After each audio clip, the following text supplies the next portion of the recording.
जब भी शिफ्टिंग करती थी तो मुझे बहुत ज़्यादा मुश्किल होती थी क्योंकि बच्चे बहुत छोटे। मेरे शौहर जो जब मेरी शादी हुई ना, मैं ये नहीं कह सकती कि मेरे शौहर गरीब थे, गरीब तो वो साल था ना कि हमारी ज़िंदगी चेंज होना शुरू हो गई थी। खुद मुझे बताते हैं अब कि ऐसा लगता था कि मैं, जैसे वो कहते हैं ना, एक मिसाल है कि मिट्टी में भी हाथ डालो तो सोना बन जाता है। सिर्फ इस वजीफे की बरकत ख्वाहिश थी कि मेरा शौहर मेरे साथ रहे, तो मैं यही हमेशा कहती थी कि या अल्लाह मेरे शौहर को इतनी ज़्यादा दौलत दे, इतनी ज़्यादा दौलत दे, ताकि वो दौलत की खातिर हमसे अलग ना रहे। सारी चीज़ें मतलब ये सिर्फ रिज़्क़ में इजाफे के लिए हैं।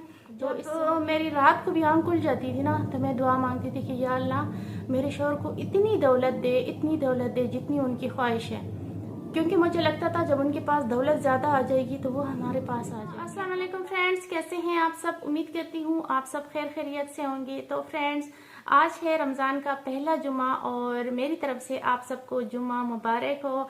और मैंने सोचा कि आज ये रमज़ान का पहला जुमा है, बहुत खूबसूरत दिन है, बहुत अच्छा दिन है, तो क्यों ना आप लोगों के साथ एक बहुत खूबसूरत और बहुत अच्छा वजीफ़ा शेयर करूँ। रिज़्क़ में इजाफे के लिए है ये वजीफ़ा। मैं हमेशा पढ़ती हूँ, 8-9 साल हो गए मुझे जो मैं वजीफ़ा ये पढ़ती हूँ, और इससे मेरी ज़िंदगी में काफ़ी चेंजिंग आई है। रिज़्क़ के हवाले से बहुत चेंजिंग आई है। और मैं जब भी मुझे तंगी आती है, परेशानी आती है, तो मैं ये पढ़ना शुरू करती हूँ। तो फ्रेंड्स, कुरान पाक की सारी आयातें, सारी सूरतें और जितनी भी लफ्ज़ है कुरान पाक में ना, तो सारे के सारे ना बहुत ज़्यादा अहम है, बहुत ज़्यादा। वैसे भी रमज़ान में हम लोग कुरान पाक भी पढ़ते हैं, इबादत आम दिनों की निस्बत हम ज़्यादा करते हैं। वैसे तो हमें हमेशा ज़्यादा इबादत करनी चाहिए, लेकिन रमज़ान में हम ज़्यादा करते हैं। और हम कुरान पाक पढ़ते हैं, तो कुरान पाक की किसी भी आयत को हम पढ़ते हैं या सूरत को पढ़ते हैं तो उसकी भी हमें बहुत ज़्यादा सवाब है।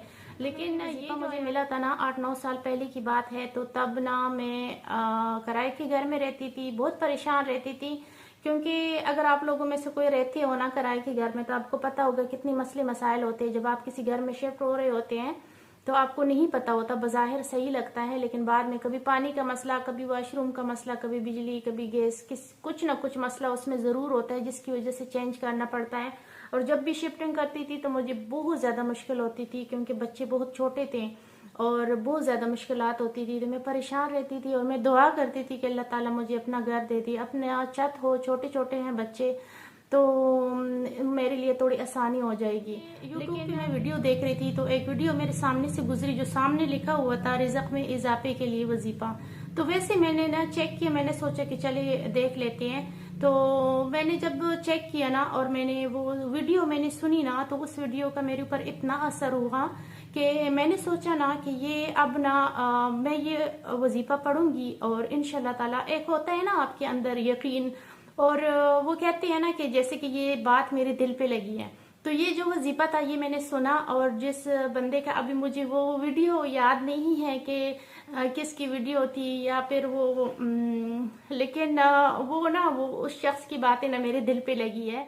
रसूलुल्लाह सल्लल्लाहु अलैहि वसल्लम ने ये वजीफा खुद बताया है, तो अगर उन्होंने खुद बताया है तो फिर तो ये बहुत काम का है। यही मेरे दिल में आया और मैंने सोच लिया कि अब मैं ये सुबह से पढ़ना स्टार्ट करूंगी। ये वजीफा मैंने स्टार्ट किया, ये वजीफा 7 दिन के लिए है, लेकिन मैंने जब स्टार्ट किया तो मुसलसल मैं इसको पढ़ती रही और मैंने छोड़ा नहीं। जितना मैं पढ़ सकती थी ना, तो मैं पढ़ती रही हूँ। तो फिर ना ऐसा हुआ कि हमारे हालात ना आहिस्ता आहिस्ता बदलने लगे। मेरे शौहर जो, जब मेरी शादी हुई ना, मैं ये नहीं कह सकती कि मेरे शौहर गरीब थे, गरीब नहीं थे, नॉर्मल थे। मतलब बाप दादा की थोड़ी ज़मीनें थी और घर भी था उनके पास, अपना गाड़ी थी। लेकिन जो बाद में उनका, मतलब जो उनका बिजनेस था नॉर्मल सा था, लेकिन बाद में उनके पास ना, जब मैंने ये वजीफा स्टार्ट किया तो मेरे शौहर के साथ मेरी मोहब्बत इतनी थी, मेरा प्यार इतना था कि मैंने जब जब दुआ मांगी है ना रिज़्क़ में इजाफे की, तो मैंने सिर्फ अपने शौहर का, क्योंकि मैं ये सोचती थी कि जो कुछ मेरे शौहर का है तो वो मेरा भी तो है, मेरे बच्चों का भी है। तो हमेशा मैं दुआ मांगती थी कि या अल्लाह, हाँ, मेरे शौहर की जितनी भी रिज़्क़ की इजाफे में दुआई थी, दौलत की दुआई थी, तो वो सब मैं अपने शौहर के लिए मांगती थी। तो मैं हमेशा दुआ मांगती थी। मेरे जहन में ये था ना कि जब उन्हें मिलेंगे ना पैसे, क्योंकि वो कमाते हैं, तो जब उन्हें मिलेंगे तो वो हमें मिल जाएंगे। मेरे जहन में हमेशा ये था। तो वो साल था ना कि हमारी जिंदगी चेंज होना शुरू हो गई थी। तो मेरे शौहर जब भी मुझे कहते थे ना, जब उनके बिजनेस में हो जाती थी ना, कभी आ जाती थी रुकावट, तो वो मुझे कहते थे कि आज ये मसला हुआ तो फिर से मैं ये वजीफा स्टार्ट करती थी। फिर उनको भी मैंने बताया, मैंने कहा आप भी ये वजीफा पढ़े, ये जब से मैंने स्टार्ट किया तो ये हमारे दिन बदलना शुरू हो गए। तो शुरू में तो उन्होंने बस इग्नोर किया, वो ज्यादा नहीं बोले, लेकिन फिर ना फिर बाद में जब इस तरह कुछ होता था तो फिर वो आहिस्ता आहिस्ता खुद ही मुझे कहते थे तुम अपना वजीफा फिर से स्टार्ट करो ना, मेरे ये रुकावट आई है, मेरे यहाँ पर पैसे फंसे हुए हैं, ये हुआ वो हुआ। लेकिन आप यकीन करें कि ऐसा लगता था ना कि मेरे शोहर खुद मुझे बताते हैं अब कि ऐसा लगता था कि मैं, जैसे वो कहते हैं ना, एक मिसाल है कि मिट्टी में भी हाथ डालो तो सोना बन जाता है। सिर्फ इस वजीफे की बरकत से मुझे यकीन है इस पर, और आज भी मैं ये पढ़ती हूँ। तो ऐसा होता था ना कि बहुत ज्यादा ना हस्बैंड ने प्रॉपर्टी अभी ली, बहुत ज्यादा जगह जगह पे ना उन्होंने काफी, मतलब उन्होंने पिलाया बहुत, अपना बिजनेस काफी ज्यादा हो गया उनका। लेकिन बाद में ना फिर 2022 में तकरीबन, जो मैं आप लोगों के साथ थोड़ा बहुत शेयर कर चुकी हूँ, मुकम्मल नहीं किया लेकिन थोड़ा बहुत किया है। तो 2022 तक ना ऐसा था कि मैं हमेशा अपने शौहर से कहती थी कि आप वहां पे जो प्रॉपर्टी ले रहे हैं तो आप ना ले और हमें घर लेके दे। फिर वहां पे आप ले रही है तो कहती थी अब इस दफा ये लूंगा तो उसके बाद आपको घर लेके दूंगा। तो फिर ऐसा था कि उन्होंने ना मुझे एक छोटा सा घर लेके दिया, लेकिन वो शहर से बाहर था, तो बच्चे छोटे थे, तो मैंने कहा कि वहां पे हमारे लिए रहना काफी मुश्किल होगा। एक तो बाजार से भी दूर है और दूसरी बात यह है कि हम अकेले हैं, तो भी मर्द ना हो तो ऐसे इलाके में रहना मुश्किल होता है। मतलब वो घर उन्होंने वैसे जान छुड़ाने के लिए मुझे, मेरा प्यार इतना था कि मैं अपने लिए नहीं, मैंने कभी एक बार भी ये नहीं कहा कि ये सब कुछ मुझे मिल जाए या मेरे रिज़्क में इजाफा हो, क्योंकि मेरा रिज़्क और मेरे शौहर का कोई अलग तो नहीं था। तो मैं यही सोचती थी। फिर मैं अपने शौहर के लिए ना हमेशा फिर भी दुआएं करती रही हूँ। आखिरकार जब 2022 का हमारा वाकया हुआ, हमारे दरमियान लड़ाई हुई, तो वो कोई आम सी लड़ाई नहीं थी, वो बहुत बड़ी थी, और आप लोग के साथ थोड़ा बहुत मैं शेयर कर चुकी हूँ, लेकिन खुलकर अभी फिलहाल नहीं कह सकती।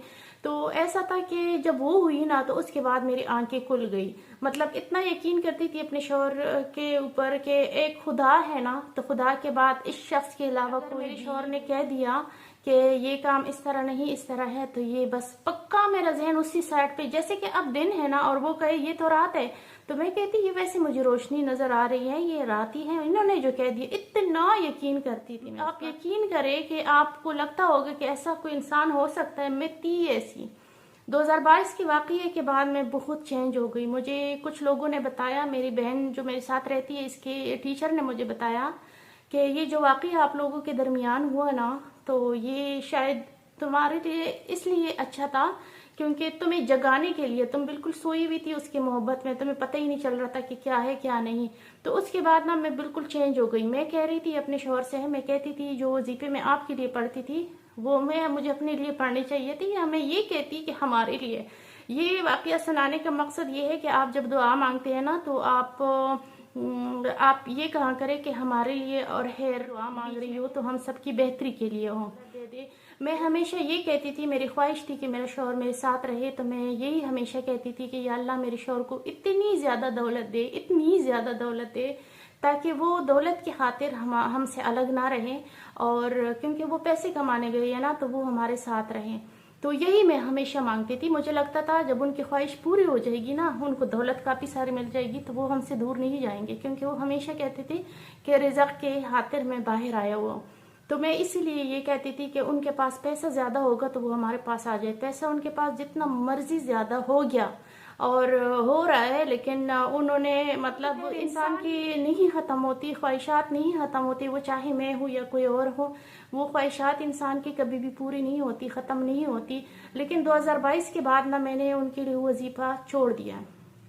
जब मैंने वो वजीफा छोड़ा तो उसके बाद ना उनका बिजनेस जो है वो नॉर्मली है, मतलब काफी सारा उनको नुकसान हुआ, काफी सारा जो है ना, खैर पहले से जो था वो तो अभी भी बेहतर है, लेकिन काफी सारा उनको नुकसान हुआ। और अभी भी हर वक्त वो मुझे कहते हैं कि तुम वो वजीफा दोबारा से स्टार्ट करो। मैं पढ़ती तो हूँ, लेकिन मैं ये नहीं कहती, मैं झूठ नहीं बोलूँगी, मैं उनको भी हमेशा यही कहती हूँ कि अब मेरी जुबान पे आता नहीं है, मुझसे नहीं होता। जो भी आप करते हैं, जो भी कोई काम करते हैं या पढ़ते हैं, दिल से पढ़ते हैं। तो मैं कहती हूँ, ये नहीं कहती कि मेरे शौहर के लिए या उसको ज़्यादा दौलत दे या मुझे ज़्यादा दे, मैं ऐसा नहीं कहती। मैं कहती हूँ हम सबकी बेहतरी के लिए, बस ये मैं कहती हूँ। जो गलती मैं पहले कर चुकी हूँ तो वो मुझे नहीं पता था, लेकिन उस होल से मैं बाहर निकल चुकी हूँ अब, और अब मेरी आंखें खुल चुकी है। तो अब जो है ना, अब मैं उस तरह दुआ नहीं मांगती, तो अब मैं सही तरीके से दुआ मांगती। मुझे राहील जो है ना, वो कुछ दिनों से ना बाइक मांग रहा है। तो उसको हम इसलिए नहीं लेके दे रहे कि वो अभी बहुत छोटा है। तो इसके जो हस्बैंड मेरे आए हुए थे तो मुझे कह रहे थे कि मैं इसको ले देता हूँ। तो मैंने कहा नहीं, ये बहुत छोटा है, इसको चोट लग जाएगी, तो आपने नहीं लेके देना। तो राहील मुझे कह रहे हैं कि मम्मा आप लोगों ने मुझे बाइक नहीं लेके देना, तो मुझे वो वाला वजीफा बता दो जो पापा आपको बार बार कहते हैं कि वो वजीफा फिर से स्टार्ट करो, ताकि मैं भी वो वजीफा पढूं और मैं अपने मेरे पास पैसे आए और मैं ना अपना बाइक ले लूं। तो मुझे याद आया कि मैं वो वजीफा आप लोगों के साथ भी शेयर कर लूं। बहुत ज़्यादा पावरफुल है, बहुत ज़्यादा, मैंने खुद आजमाया हुआ है। मेरे इस वजीफे से मुझे काफ़ी सारी चीज़ें मिली। ये सिर्फ रिज़्क में इजाफे के लिए है, तो इससे मुझे ना काफ़ी चेंजिंग आई है मेरी लाइफ में। और मेरे शौहर आज भी मुझे कहते हैं, इस दफ़ा भी जब आए थे ना तो मुझे कह रहे थे तुम वो वजीफा दोबारा से क्यों नहीं स्टार्ट कर लेती। तो मैं कहती हूँ मैं पढ़ती तो हूँ, लेकिन मैं सबके लिए पढ़ती हूँ। वो चाहते हैं कि उसी तरह पढ़ो जो पहले पढ़ती थी, लेकिन हर चीज़ ना जो आप पढ़ते हैं, जो करते हैं, जो भी होता है वो दिल से होता है। आप ऊपर ऊपर से कहते हैं ऐसा कुछ भी नहीं होता, दिल से होता है। वो मैं दिल से पढ़ती थी, मैं इतना उनसे प्यार करती थी कि मैंने सुना था ना कि आप रात को आपकी आंख खुल जाती है ना तो कबूलियत की घड़ी का पता नहीं होता। आप जब रात को आंख खुल जाती है तो आप दुआ मांगा करें, तो जो आपकी ख्वाहिश हो तो वो पूरी हो जाएगी। जब मेरी रात को भी आंख खुल जाती थी ना तो मैं दुआ मांगती थी कि या अल्लाह मेरे शौहर को इतनी दौलत दे, इतनी दौलत दे जितनी उनकी ख्वाहिश है। क्योंकि मुझे लगता था जब उनके पास दौलत ज़्यादा आ जाएगी तो वो हमारे पास आ जाएगी। अपने खानदान में वो अपने दोस्तों को, अपने जितने भी जानने वाले हैं या मेरे हैं जो भी है, सबको यही कहते हैं कि इसकी किस्मत में बहुत दौलत है। जब से मेरा इसके साथ शादी हुई है ना तो अल्लाह ताला ने ना मेरे ऊपर बारिश कर दी है दौलत की। तो लेकिन मुझे पता है मेरी किस्मत में ये नहीं है, ये मैं सिर्फ इस वजीफे से, जो मैं वजीफा पढ़ती हूँ ना तो इसकी वजह से ये जो है ना मेरे शौहर के पास तो ये वो। लेकिन उनको लगता है, वो हमेशा ये कहते हैं, बच्चों के सामने भी कहते हैं, बच्चे भी अक्सर मुझे कहते हैं मम्मा आपकी किस्मत पे कितना पैसा है, कितनी दौलत है। तो मैं बच्चों को तो कुछ नहीं कहती, लेकिन मुझे पता है कि इस वजीफे की वजह से। तो आज जब राहील ने मुझे ये बात याद दिलाई है ना कि मम्मा वो वजीफा मुझे भी दो ताकि मेरे पास पैसे और मैं बाइक लूँ, जो पापा हर वक्त कहते हैं कि वजीफा फिर से स्टार्ट करो, तो मैंने सोचा मैं अपने फ्रेंड्स के साथ शेयर करती हूँ। और आप लोगों में से कुछ लोग भी अगर पढ़ेंगे, और आप आजकल वैसे भी गुर्बत की वजह से हर कोई इतना परेशान है ना, कारोबार में आपकी रुकावट है या आप वैसे ही रिजक की तंगी तो होती है आजकल की इस महंगाई के दौर में, तो आप प्लीज ये पढ़े वजीफा। ये वजीफा जब मुझे मिला था ना, अभी काफी अरसा इसमें गुजर गया, मुझे इतने वो जो उसके साथ वो थी, काफी अरसा गुजर गया ना, 8-9 साल गुजर गए कि मैंने ये जो वजीफा है ना तो ये मैंने पढ़ना स्टार्ट किया है। तो जो मैंने वीडियो देखी थी ना तो वो पूरी हदीस मुझे अब याद नहीं है, लेकिन मुझे थोड़ी बहुत जो याद है वो मैं आपके साथ शेयर कर लेती हूँ। एक दिन एक शख्स रसूलुल्लाह सल्लल्लाहु अलैहि वसल्लम की खिदमत में हाजिर हुआ और कहने लगा कि या रसूलुल्लाह मैं बहुत ज़्यादा गुर्बत से परेशान हूँ, तंग हूँ, मतलब और मुझे जो है ना सारी दुनिया ने छोड़ दिया। मुझे लगता है कि जैसे कि हमारे लोग वो गरीब होता है कोई खानदान में तो सारे रिश्तेदार आस पास के लोग छोड़ देते हैं, मुझे लगता है ऐसी बात होगी कि सब ने मुझे छोड़ दिया है और मैं बहुत परेशान हूँ। तो रसूलुल्लाह सल्लल्लाहु अलैहि वसल्लम ने ये वजीफा बताया, सुबहानल्लाह व बिहम्दिही सुबहानल्लाहिल अज़ीम व बिहम्दिही अस्तगफिरुल्लाह। तो ये वजीफा जो है ना ये आपने पढ़ना है फजर की नमाज से, आप चाहे तो पहले पढ़े चाहे तो बाद में पढ़े, और इससे ना 11 मरतबा पहले और 11 मरतबा आखिर में आपने दरूद शरीफ पढ़ लेना है और उसके बाद आपने दुआ मांग लेनी है। तो आपने 7 दिन ये पढ़ना है मुसलसल।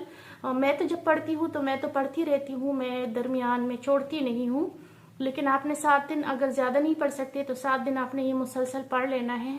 और उसके बाद ना आप खुद देखेंगे अपनी आंखों से कैसे आपकी ज़िंदगी में चेंजिंग आती है, कैसे आप ना कोई भी कारोबार करते हैं, कोई भी काम करते हैं तो उसमें कैसे आपके रिज़्क़ में इजाफा होता है और कैसे बरकत आती है उसमें, कि आपको समझ नहीं लगेगी। और आहिस्ता आहिस्ता जैसे जैसे आप इसको पढ़ते जाएंगे तो बहुत ही चेंजिंग आपको खुद ब खुद ना सामने आएगी। और तो कुछ अरसे बाद वो आदमी दोबारा से रसूलुल्लाह सल्लल्लाहु अलैहि वसल्लम की खिदमत में हाजिर हुआ और कहने लगा कि या रसूलुल्लाह, मेरे पास इतनी दौलत आई है कि मुझे समझ नहीं आ रही कि मैं कहाँ से उठाऊँ और कहाँ पे रखूँ।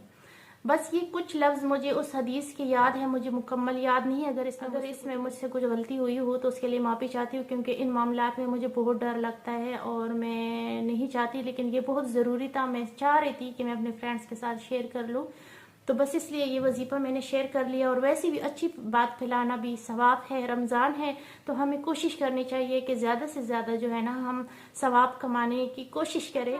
इसके लिए बहुत ज़रूरी होता है कि आपको यकीन हो। आप जितना मर्जी पढ़े, जितना मर्जी आप पढ़े, लेकिन अगर आपको यकीन ना हो ना, ऊपर ऊपर से आप पढ़ते रहते, आपको शक हो कि पता नहीं मेरी दुआ कबूल होगी या नहीं होगी, और आप पढ़ते रहते हैं तो नहीं होगी, यकीन करें नहीं होगी। फ्रेंड्स, मैं उम्मीद करती हूँ कि आज की ये वीडियो आपको अच्छी लगी होगी। कमेंट में ज़रूर बताइएगा और वीडियो देखने के लिए बहुत शुक्रिया। अल्लाह हाफिज़।